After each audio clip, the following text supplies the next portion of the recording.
सभी को प्रणाम।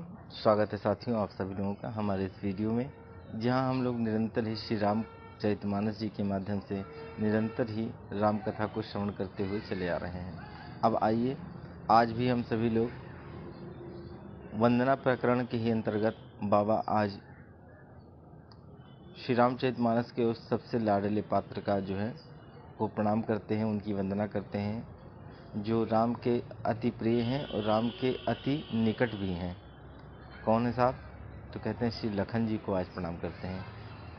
और लखन जी के विषय में बाबा क्या कहते हैं, आइए हमारे साथ आप लोग दोहराएंगे कि बंदौ लक्ष्मण पद जल जाता,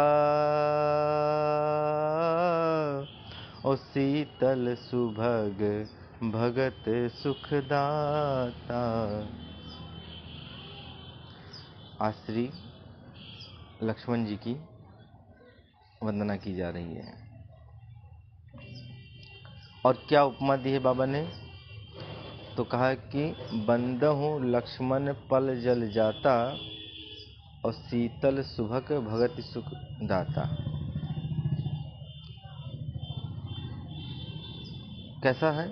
तो कहते हैं कि श्री लखनलाल जी के जो चरण कमल है ना, वो भक्तों को सुख देने वाले हैं और शीतल हैं। तो कभी कभी ना, यदि हम अपनी साधारण बुद्धि से इसको समझने का प्रयास करते हैं साथियों, तो हमको लगता है कि साहब श्री लखनलाल जी के बारे में उनकी वंदना हो रही है, और लखनलाल जी के बारे में बाबा की जो बातें हैं वो बिल्कुल विरोधाभास मालूम पड़ती हैं। क्यों? क्योंकि श्री लखनलाल जी क्या हैं? तो कहते हैं वे काल का स्वरूप है ना, और काल कभी शीतल नहीं हो सकता है। तो साहब तो का फिर क्यों ऐसी वंदना करी? और दूसरी बात कही कि काल कभी सुंदर नहीं हो सकता है। लोगों ने प्रश्न किया, तो बाबा ने बड़ा सुंदर उत्तर किया कि मैं श्री लखनलाल जी के बनावट की बात नहीं कह रहा हूँ, मैं शारीरिक बनावट की बात नहीं कह रहा हूँ, मैं तो उन चरणों को सुंदर मानता हूँ। किन चरणों को? कि जो प्रभु के ओर चलने के लिए अग्रसर हुए। इसलिए मैं उन चरणों की वंदना करता हूँ कि जो प्रभु के साथ साथ चलने के लिए आगे की ओर बढ़े। इसलिए मैं उन श्री लखनलाल जी के चरणों में वंदना करता हूँ। बड़ा प्यारा प्रसंग है साथियों, एक मार्मिक प्रसंग आप लोगों के बीच में मानस जी का ही श्री लखनलाल जी के विषय में लेकर के आया हूँ। आप लोग इसे बहुत ध्यानपूर्वक सुने और इसे अपने चित्त में बैठावें। एक और जो नोट्स बना रहे हैं हमारे भाई लोग, उन लोगों से निवेदन है कि अपना श्री लखनलाल जी की वंदना डाल करके आप आगे इसमें लिखते जाएं। आगे श्री रामचरितमानस में ही प्रसंग आता है कि अब साथियों आप लोगों को एक बात और बताऊं कि जो मानस के प्रसंग है ना, वो अन्यत्र भी कई स्थानों से लिए गए हैं। जो मानस में है सो तो है ही है, बाबा ने जो लिखे हैं। इसके अतिरिक्त भी बहुत सारे संत महापुरुषों ने राम कथा लिखी है। राम कथा के विषय में टीकाएं भी बहुत सारे संतों ने लिखी हैं। तो कुछ आनंद रामायण है, अध्यात्म रामायण है, कम्बन ऋषि के द्वारा लिखी हुई रामायण है, वाल्मीकि जी की रामायण है, तुलसी जी की कृत रामायण है। तो रामायण में यदि रामायण की बात आए तो आप ऐसा समझें कि कुछ प्रसंग तो श्री रामचरितमानस से लिए ही गए हैं, और कुछ हमारे संत महापुरुष जो हैं वो अन्यत्र से भी प्रसंगों को अन्य ग्रंथों से भी लेकर के आते हैं, जो रामायण ही कहलाते हैं। तो अब आइए अपने विषय में आते हैं कि श्री लखनलाल जी के विषय में एक प्रसंग आता है कि एक बार भगवान श्री राम और भैया लक्ष्मण वो एकांत में बैठे हुए थे।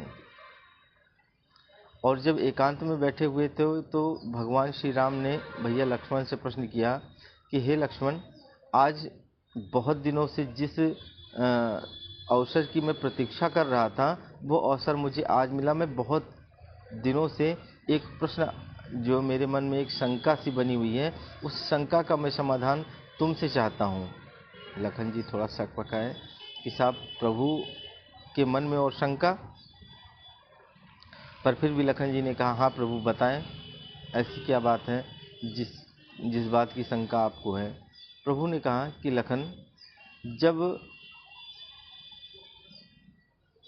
जो है युद्ध का समय था और युद्ध में मेघनाद के बाण से तुम मूर्छित हो गए थे, तो उस घटना को मैं आज तक नहीं समझ पाया कि तुम्हारे साथ ऐसी घटना घटी तो घटी कैसे।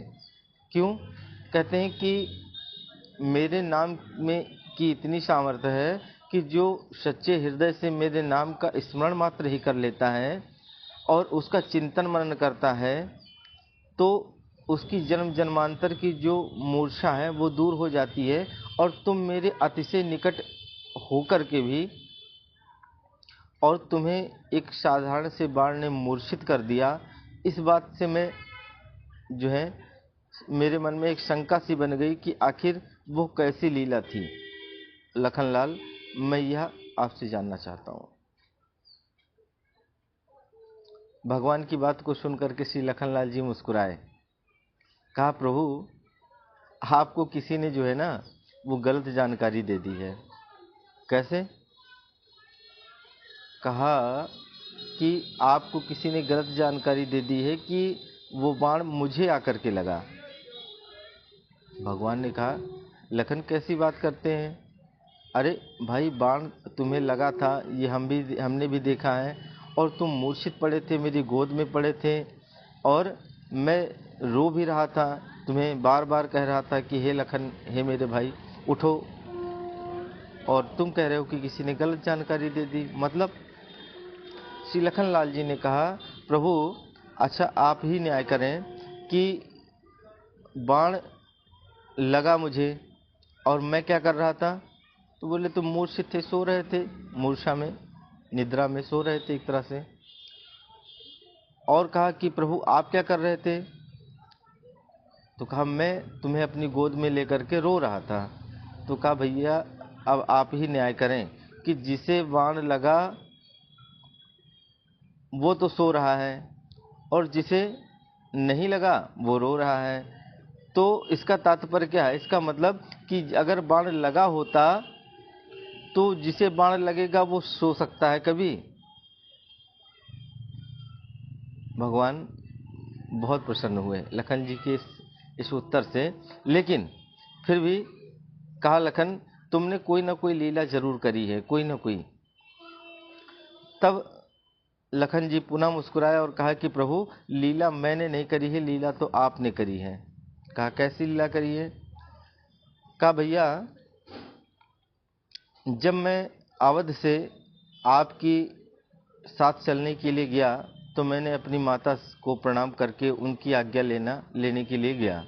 जब मैं उनकी आज्ञा लेने के लिए गया तो माँ को प्रणाम किया, तो माँ ने मुझे एक बात समझाई थी। क्या कही थी?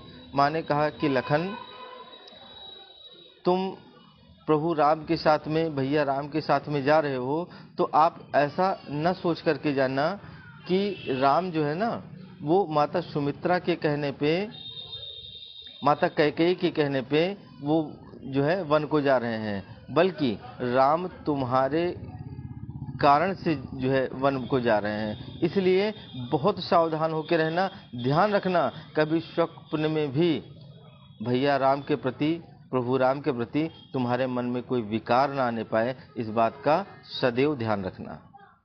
जब मेरी माँ ने मुझे ये बात कही कि हे लखन, तुझे मेरे दूध की सौगंध है और इस बात का पूरा ध्यान रखना कि स्वप्न में भी तेरे मन में प्रभु के प्रति कोई विकार नहीं आने चाहिए, तब मैंने कहा माँ से कि माँ, जागृत अवस्था की तो मैं पूरी जिम्मेदारी लेता हूँ, पर स्वप्न में न आए, तो इसलिए मैं आज से 14 वर्ष तक सोऊंगा ही नहीं। अब यहाँ थोड़ा सा समझ लें साथियों कि बाबा ने जो बातें लिखी हैं ना, वो देखने में तो साधारण लगती हैं, सीधी सीधी, पर वहाँ भी जो है ना उसके अंदर गूढ़ बातें छिपी हुई हैं जिसे हमें जानना पड़ेगा। प्रभु ने कहा, श्री लखनलाल जी ने कहा कि माँ, मैं जागृत अवस्था की तो बात कहता हूँ कि जागृत अवस्था में तो मेरे मन में विकार नहीं आ सकता, पर स्वप्न की बात कही है तो मैं आज से 14 वर्ष तक सोऊंगा ही नहीं। पर माँ, आपने मुझे यह बात जो कही, यह बात मुझे समझ में नहीं आई कि मेरे भाग्य से प्रभु वन में जा रहे हैं। तो बाबा कहते हैं कि तुमरे भाग राम बन जाही। आइए हम सभी लोग दोहराते हैं कि तुम्हारे भाग्य राम बन जाही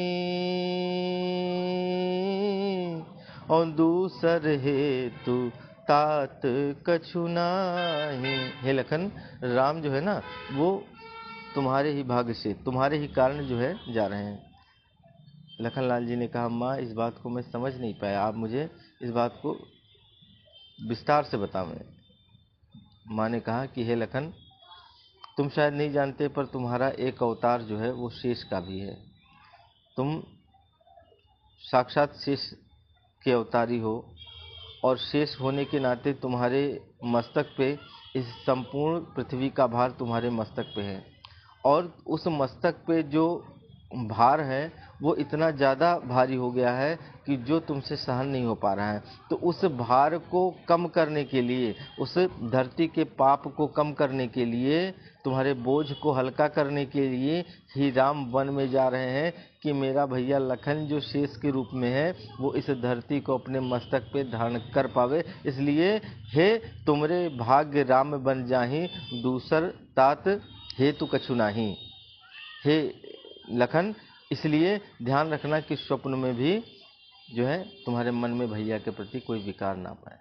माँ ने कहा, लखन जी ने पुनः कहा, माँ, मैं स्वप्न में तो, मैं जागृत अवस्था में तो ऐसा कदापि नहीं होने दूंगा, पर यदि बात स्वप्न की है तो मैं संकल्प लेता हूँ, आपके चरणों की सौगंध खाता हूँ कि मैं 14 वर्ष तक मैं सोऊंगा ही नहीं। अब यहाँ जो सोने वाली बात है ना, उसे थोड़ा सा समझ लेने की बात है साथियों, कि सोने का तात्पर्य आप यह समझ सकते हैं, क्योंकि वो तो अवतारी सत्ता थे, है ना, वो तो परमात्मा के ही अंश थे, तो ऐसे जो है श्रेष्ठ कार्य और बड़े संकल्प तो वो कर सकते हैं, पर हम और आपके लिए क्या संदेशा, ये यहाँ से समझने की आवश्यकता है।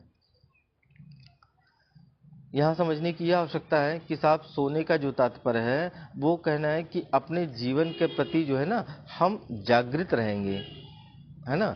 हम एक बार जब राम से जुड़े, है ना, एक बार ईश्वर से जुड़े, गुरु से जुड़े ना, तो अब हम पुनः लौट करके ना उस अपनी पुरानी जीवन में हम दोबारा वापस नहीं जाएंगे। मतलब अपने जीवन के प्रति हम जागते रहेंगे, जागृत रहेंगे हम। आप और हम इस प्रसंग से ऐसा जो है संदेशा ले सकते हैं। तो लखनलाल जी ने कहा कि भैया, जब मैं घर से निकला तो माँ ने मुझे ये बात बता के भेजी थी, और इस बात को आप भली भांति जानते थे कि मेरा लखन वह माता की सौगंध लेकर के आया है, वो सोता भी नहीं है। और उन दिनों जब रावण का युद्ध हो रहा था रणांगन में, तो पूरे दिन मेरा छोटा भाई लखन वो भयानक राक्षसों के साथ में युद्ध करता है, और शाम को पुनः अपनी जो है सेवा में जो है खड़ा हो जाता है। अब वह उसे विश्राम कैसे मिले, तो आपने ही ये लीला रची प्रभु कि वो बाण का एक बहाना बना दिया कि ताकि मैं थोड़ी देर विश्राम कर पाऊँ। ये आपकी ही लीला थी। प्रभु बहुत प्रसन्न हुए, प्रभु बहुत प्रसन्न हुए। कहा, लखन, इसीलिए मैं कहता हूँ कि तेरे जैसा भाई होना मुश्किल है। पर भैया एक बात और बताऊँ, मैंने थोड़ा सा वहाँ नाटक भी किया था। अच्छा लखन, कैसी नाटक किया था? भैया मैंने थोड़ा सा नाटक इसलिए किया था कि ताकि मैं पूरे संसार को एक संदेशा दे सकूं। कैसा संदेशा? तो कहा, मैंने एक छोटा सा नाटक यह किया था कि जो मूर्छा मुझे लगी, जो मूर्छा मुझे आई, वो मूर्छा आई तो आई कैसे? तो मूर्छा कहते हैं कि वो मेघनाथ की बाण को लगने, और मेघनाथ को जो प्रतीक बताया गया है वो काम का प्रतीक बताया गया है। तो लखनलाल कहते हैं कि भैया जो मेघनाथ है वो काम का प्रतीक है, और कहते हैं कि मुझ जैसा व्यक्ति जो सदैव जागृत अवस्था में रहता हो, जो राम के सन्मुख रहता हो, राम के पास रहता हो, वह भी जो है काम के बाण से नहीं बच पाता है। तो जब मेरे जैसा जीव उस काम के बाण से वंचित नहीं रह पाया तो इस संसार के साधारण जीव को की भला क्या गति होगी। इसलिए ये एक संदेशा यहाँ से यह लेकर के जाना है।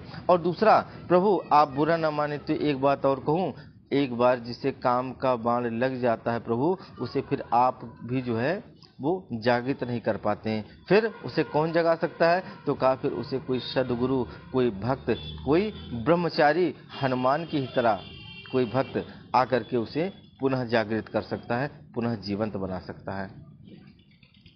तो साथियों, ये छोटी सी कथा श्री लखनलाल जी के विषय में थी। जैसे भी बन पड़ा आप लोगों के बीच में, मैंने आप लोगों को उनकी जो है विषय में बताने का प्रयास किया। आशा करता हूँ श्री लखनलाल जी के वंदना प्रकरण के अंतर्गत आज बाबा श्री लखनलाल जी को प्रणाम करते हैं, हम सभी लोग भी प्रणाम करते हैं और अपनी वाणी को यहीं विराम देते हैं। आगे आप सभी लोगों से पुनः निवेदन कि इस वीडियो को अधिक से अधिक लोगों तक पहुंचाएं और इस विषय को आप एक बार, दो बार, तीन बार ध्यानपूर्वक सुने, समझें और अपने नोट्स बना करके उसमें आप इसे नोट डाउन करें। सभी को पुनः प्रणाम। जय जय सीताराम।